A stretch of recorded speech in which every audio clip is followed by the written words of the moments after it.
Kementerian Pertahanan Singapura MINDEF rasmi menandatangani kontrak untuk mendapatkan lagi 2 kapal selam canggih kelas Invincible.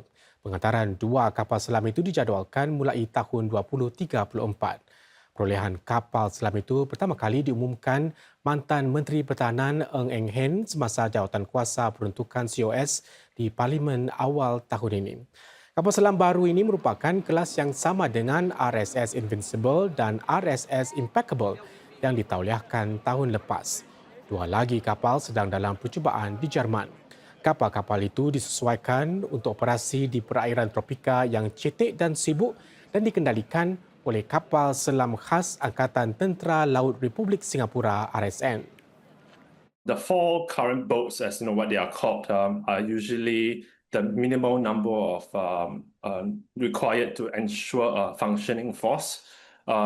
Usually one will be in maintenance, 1 or 2 will be for patrol and training, and 1 on standby. With the 2 more boats, it gives the RSN more options to deploy the submarine forces in the near future.